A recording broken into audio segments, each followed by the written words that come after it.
Hey guys, it's Kylie Hatmaker, and in tonight's Kylie Cooks the World, me and my friend Kaylee, she's coming over, and we are going to make some Christmas cookies. So mine are going to be Christmas sugar cookie recipe that I found online, and then I think she's making gingerbread cookies. I'm not really certain yet. We're going to put those together. So to start with, you want to make your cookie dough well in advance if you're going to use cookie cutters, which I have all these cookie cutters available. So you want to make sure that it goes back into the refrigerator for 2 to 3 hours, even overnight up to 2 days if you need to, so that it's ready to take on that shape. Otherwise, it's going to be such a gooey mess. You're just going to be disappointed and very frustrated. So to do that, we are going to make sure we plan well in advance. You do also want to soften 1.5 sticks of butter previously to that, so you want to make sure that it's softened so the night before you're going to make it, go ahead and throw that on the counter so that it's ready to go whenever you get up to make your cookies. So to start with, take your large bowl and you're going to put the butter and the sugar, so it's 3/4 cup of granulated sugar, together in a bowl. You do want to use a mixer for this. It's going to be kind of painstaking if you just do it by hand, so make sure that you're using that just to make it easier for you. You want to make sure that you beat that sugar and butter together until it's creamy, so just keep going until it starts making a smooth paste around there instead of clumped up into pieces. You want to make sure it gets a real good blend on it.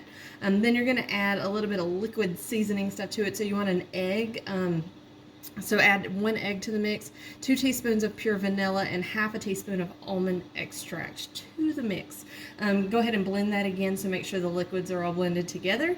And then in a separate small medium bowl, you're going to take 2 1/4 cups of all-purpose flour, 1/2 teaspoon of baking powder, and 1/4 teaspoon of salt together. Stir those up just a little bit. You're going to add that mixture probably thirds, because it's going to be a pretty dry mixture as you're mixing it through. If you add that whole thing, you're just going to poof with the flour whenever you put your mixer on.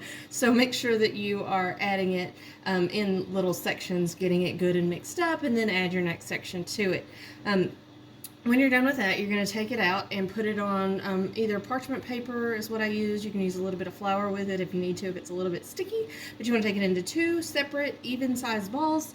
Mush that together so that it's all compacted instead of anything that's broken apart into a nice little circle. And then you're going to roll it out with a rolling pin until it's about 1/4 inch across all the way. Do that on each piece of parchment paper. You can go ahead and stack those on top. You don't want them touching. You want parchment paper in between. And let it sit for at least 3 hours before you start doing your cookie cutters. So your cookie cutters, obviously, it's not going to look like it's making much. So after you cut them, you throw it back together, you roll it out, you cut up the next ones, and then as much as you can, and then you probably have a few little cookies on the side that are just cute little round clumps, right? You are going to bake it at 350 degrees until they are done. Shouldn't take too long whenever you're doing that, maybe 10 to 12 minutes. Just keep an eye on them depending on your oven. And then you get to decorate them and have fun with them. So hopefully you have fun with that. Hey guys, thanks so much for watching me. You can find more cooking videos on my YouTube channel. I'm also on Cal.com, TikTok, Facebook, and Instagram. So thanks for following me.